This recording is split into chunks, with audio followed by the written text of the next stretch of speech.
जय हिंद everyone, welcome to study with एके।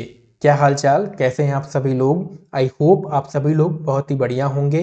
आप लोगों की पढ़ाई लिखाई बहुत ही बढ़िया चल रही होगी। दोस्तों, आज के क्लास के अंदर हम लोग एक नया चैप्टर स्टार्ट करने जा रहे हैं, क्लासिफिकेशन ऑफ क्लाइमेट के बारे में। ये जो चैप्टर है दोस्तों, इसको हम लोग 4 पार्ट में पढ़ेंगे।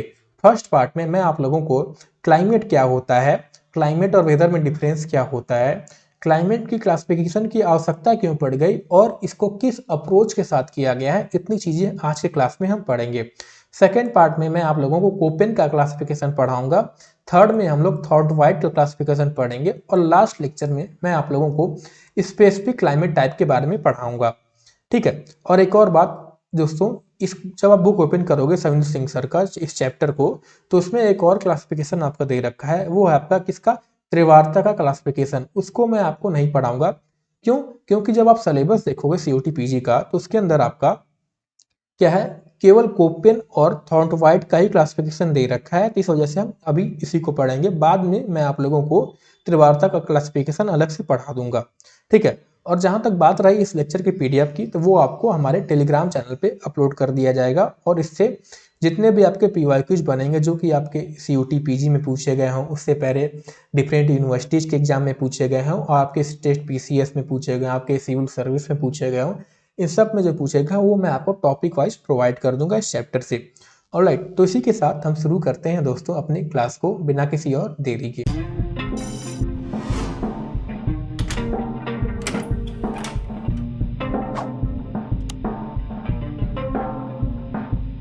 दोस्तों, सबसे पहले आइए हम ये समझने का प्रयास करते हैं कि क्लाइमेट क्या होता है, वेदर क्या होता है, इनके बीच में डिफरेंस क्या होता है। देखिए, जब भी हम बात करते हैं वेदर की, जिसे हिंदी में मौसम कहा जाता है, तो हम बात करते हैं एक शॉर्ट टर्म एटमॉस्फेरिक कंडीशन की, जो किसी प्लेस पे पाया जाता है। ठीक है। मतलब क्या कि ये जो होते हैं, ये डे टू डे चेंज होते रहते हैं, आवर टू आवर चेंज होते रहते हैं, बहुत ही शॉर्ट टर्म के होते हैं।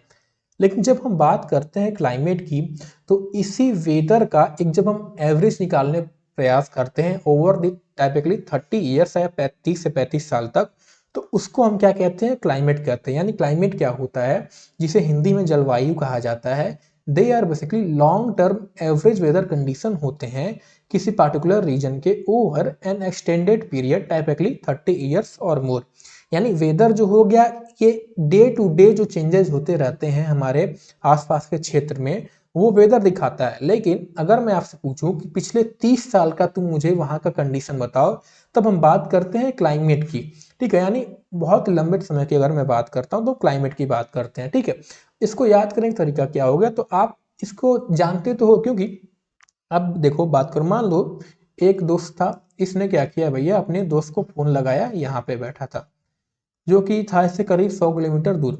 इसने पूछा कि हाल चाल पहले पूछा, फिर उसने पूछा कि भाई ये बताओ, तुम्हारे यहाँ का क्या है, मौसम कैसा है। हम कभी ऐसे तो पूछते नहीं कि तुम्हारे यहाँ का जलवायु कैसा है। ठीक है। जब भी हम बात करते हैं तुम्हारे यहाँ का मौसम कैसा है, ये आज का मौसम बहुत बढ़िया है, हम कभी ये तो नहीं कहते कि आज का जलवायु, आज का क्लाइमेट बहुत बढ़िया है। ठीक है। तो इसका याद करने का तरीका क्या होगा, जब भी हम बात करते हैं मौसम की बात करते हैं, मौसम मतलब वेदर। वेदर क्या हो गया आपका, शॉर्ट टर्म हो गया, और वहीं क्लाइमेट जो हो गया एक लॉन्ग टर्म हो गया।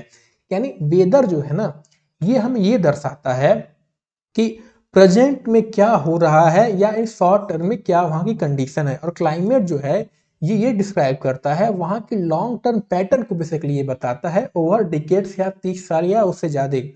ठीक है। तो ये बात आपको समझ में आई कि क्लाइमेट क्या हो गया, वेदर क्या हो गया, इनके बीच के डिफरेंसेस क्या होते हैं।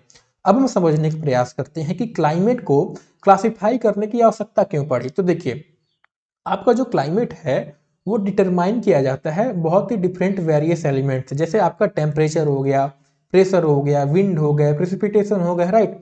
लेकिन अगर हम इसकी बात करें, जितने भी आपके हो गए एलिमेंट इसके, ये क्या कभी कांस्टेंट होते हैं। आप पूरा क्लाइमेटोलॉजी अभी तक पढ़ चुके हैं, जो क्योंकि क्लासिफिकेशन जो है आपका पूरा क्लाइमेटोलॉजी पढ़ने के बाद ही पढ़ाया जाता है। तो आप खुद सोचिए, आपका टेम्परेचर, आपका प्रेशर, आपका विंड पूरे अर्थ के ऊपर क्या एक हर जगह क्या है, सेम होता है क्या?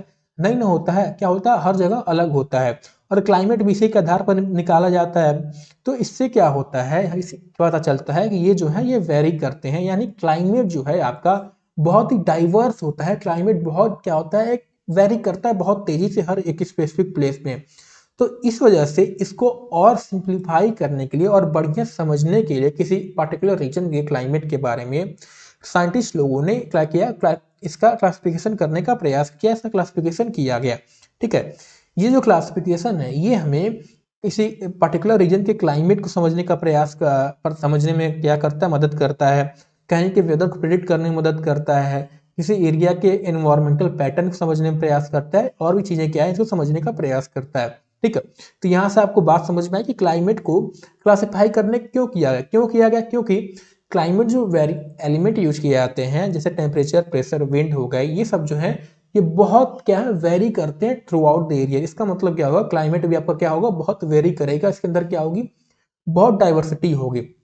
इस वजह से इस डाइवर्सिटी को सिंप्लीफाई करने के लिए और बढ़िया समझने के लिए इसके क्या हो, इसको पढ़ने वगैरह के लिए क्या किया गया, इसको क्लासिफिकेशन इसका कर दिया गया। ठीक है, तो ये था आपका वाई क्लासिफाई क्लाइमेट। अब हम समझते हैं अप्रोचेस टू क्लाइमेट क्लासिफिकेशन की इसका क्लासिफिकेशन जो है किस अप्रोच के आधार पर किया गया। तो देखिए, क्लासिफिकेशन ऑफ क्लाइमेट सिस्टम जो है it has been done on the basis of different approaches. सिर्फ आपका क्लाइमेट जैसा मैंने बताया क्या होती है, बहुत कॉम्प्लेक्स एंड क्या करती है, वेरीज होती है अक्रॉस रीजन। तो दीज क्लासिफिकेशन जो है ये जनरली क्या होते हैं, they do not represent real world climate exactly, but they help in simplifying and generalising the diverse climatic pattern. ठीक है, तो इनको क्लासिफाई करने के लिए तीन अप्रोच का बेसिकली प्रयोग किया गया है अभी तक। पहला हो गया क्या, आपका एम्पिरिकल अप्रोच, दूसरा हो गया आपका जेनेटिक अप्रोच, और थर्ड हो गया आपका अप्लाइड अप्रोच। ये क्या होते हैं इनको समझने का प्रयास करते हैं। एम्पेरिकल अप्रोच बेसिकली वो अप्रोच होता है जिसमें क्लाइमेट को जो है ऑब्जर्वेबल डेटा के आधार पर क्लासिफाई करने का प्रयास किया गया। जैसे कहीं का टेम्परेचर ले लिया गया, कहीं का प्रेसिपिटेशन ले लिया गया, किसी एरिया का क्या किया गया, ह्यूमिडिटी ले लिया। जैसे मान लीजिए ये आपका अर्थ हो गया, तो यहाँ का टेम्परेचर उठाया गया, यहाँ का टेम्परेचर उठाया गया, यहाँ का टेम्परेचर उठाया गया, यहाँ हर पर्टिकुलर रीजन का क्या हुआ, डेटा उठा गया, और उस आधार पर क्या गया, जब क्लासिफिकेशन किया गया तो वो आपका आ गया एम्पिरिकल अप्रोच के अंदर। ठीक है, इसका एडवांटेज क्या होता है कि बहुत ही इजी टू यूज होता है, तो ये डेटा जो होता है हमें आसानी से मिल जाएगा। ठीक है, एंड ये जो होते हैं it provide a clear climate classification based on actual weather data. But इसकी लिमिटेशन क्या होती है कि इस अप्रोच के द्वारा जब क्लासिफिकेशन किया जाता है तो इससे हमें ये नहीं पता चलता कि वहाँ का क्लाइमेट क्या है। जैसे मान लीजिए कहीं पे आपका ड्राई क्लाइमेट हो गया, कहीं पे आपका ह्यूमिड हो गया, तो इससे ये नहीं पता चलता कि इस पर्टिकुलर रीजन में ड्राई क्लाइमेट है क्यों, कि इस पर्टिकुलर रीजन में ह्यूमिड क्लाइमेट क्यों है। बस हमें ये पता चलता है कि वहाँ पे ये क्लाइमेट है, ये हमें क्या है, कॉजेटिव फैक्टर्स नहीं बताता। It fails to explain why different region है स्पेसिफिक क्लाइमेट कंडीशन। ठीक है, इसका एग्जांपल मैं बात करूं तो जो आपका कोपेन का क्लाइमेटिक क्लासिफिकेशन है, वन ऑफ द मोस्ट जो वाइडली क्या है फेमस है, वो आपका यही है। उन्होंने इसी के आधार पर क्या है क्लासिफिकेशन जो किया है क्लाइमेट का किया है। फिर आपका टोरंटो वाइट ने भी इसी आधार पर किया, उन्होंने जो बहुत अपना अलग अलग टाइम पे क्लासिफिकेशन दिया, जो 1921 का क्लासिफिकेशन उन्होंने दिया था वो इसमें एम्पेरिकल अप्रोच उन्होंने यूज किया था। फिर आता है आपका जेनेटिक अप्रोच। जेनेटिक अप्रोच जो अभी मैंने बताया कि जो इसमें मिसिंग था एम्पेरिकल में, वो इसके अंदर आ जाता है। यानी इसको जो है कैजुअल फैक्टर के आधार पर किया जाता है क्लासिफाई। जैसे वहां के एयर मास, कहीं उसकी wind system, oceanic current, topography, वहां के कैजुअल फैक्टर के आधार पर किया जाता है। ये हमें ये समझाता है कि किसी पर्टिकुलर डिफरेंट रीजन में डिफरेंट क्लाइमेट क्यों है, वहां पे ऐसा क्लाइमेट क्यों है। ठीक है, ये जो आपका त्रिवार्था क्लासिफिकेशन हो गया वो इसके आधार पर किया गया है। ठीक है, अब मॉडिफिकेशन जो Koppen system but considered air mass dominance as a key factor. यानी इससे हमें ये पता चलता है कि अगर किसी एरिया पे क्लाइमेट कहीं पे हॉट है, कहीं ड्राई है, कहीं पे मॉइस्ट है, ठीक है, तो वहां पे ऐसा क्यों है, ये भी हमें इसके अंदर इस अप्रोच से पता चल जाता है। फिर आता है आपका अप्लाइड अप्रोच। अप्लाइड अप्रोच क्या है, ये जो है इसके अंदर क्लासिफिकेशन किसी ह्यूमन एक्टिविटी के ऊपर, यानी हमारे ऊपर इसका क्या इम्पैक्ट पड़ता है, जब उसके आधार पर क्लासिफिकेशन किया जाता है तो वो क्या कहलाता है, आपका अप्लाइड अप्रोच कहलाता है। ठीक है, ये जो होती है ये मोर प्रैक्टिकल होती है and it focuses on how climate affect livelihood and development. ठीक है, तो ये हो गया आपके तीन क्लासिफिकेशन। कौन कौन से हो गए, अप्रोच हो गए। पहला हो गया एम्पिरिकल, जिसमें डेटा कलेक्ट करके क्लासिफाई किया जाता है, जो कि आपका कोपेन का हो गया। ठीक है, फिर आपका जेनेटिक होगा जो कि वहां पे क्लाइमेट क्यों बना है, किस कारण बना है, उसके आधार पर किया गया। ठीक है, जैसे त्रिवार्था ने क्लासिफाई किया इसको। फिर एक होता है अप्लाइड। अप्लाइड में क्या कि क्लाइमेट का वहां पे ह्यूमन की एक्टिविटी पे क्या इफेक्ट पड़ रहा है उसके आधार पर क्लासिफिकेशन किया गया, तो आ जाता इसके अंदर, ठीक है। इसमें भी थॉट वाइड का जाता है, बट ये जो था आपका 1931 का था, और इसके बाद जो उन्होंने किया था वो अप्लाइड के आधार पर किया था, ठीक है। तो दोस्तों ये था बस आज के लेक्चर के बारे में। जैसे मैंने बताया था ये आपका लेक्चर बहुत शॉर्ट होने वाला था। इसमें हमने क्या क्या पढ़ा, तो पहले हमने समझा कि क्लाइमेट क्या होता है। क्लाइमेट क्या, मैंने बताया कि जो आपकी वेदर कंडीशन होती है, जो आपकी शॉर्ट टर्म डिस्टर्बेंसेज होती हैं, किसी डे टू डे जो चेंजेस होते रहते हैं, उसका अगर हम एवरेज निकालें लगभग बहुत ही लंबे समय का, 30 साल या उससे 35 साल वगैरह का, तो वो एवरेज क्या कहलाता है, आपका क्लाइमेट कहलाता है। उससे जो रिजल्ट मिलता है उसे हम कहते हैं क्लाइमेट, ठीक। अब इसके बाद सवाल आता है क्लासिफाई क्यों किया गया। तो देखिए क्लासिफाई क्यों किया गया, क्योंकि क्लाइमेट में जो एलिमेंट यूज किए जाते हैं वो आपके क्या होते हैं, टेम्परेचर हो गया, प्रेशर वगैरह हो गया, ये जो है ये हमारे अर्थ पर आपको पता होगा वेरी करते हैं। तो इसका मतलब क्या है, क्लाइमेट भी क्या है, बहुत डाइवर्स पाया जाता है। इस वजह से इसको सिंप्लीफाई करने के लिए ही इसका क्लासिफिकेशन किया गया। फिर हमने पढ़ा अप्रोच के बारे में। अप्रोच में हमने देखा कि क्लाइमेट के 3 अप्रोच पे क्या गया है, क्लासिफाई किया जाता है। पहला था एम्पेरिकल। एम्पेरिकल क्या था कि डेटा ऑब्जर्व डेटा के आधार पर, जो कि कोपेन ने अपने यूज किया।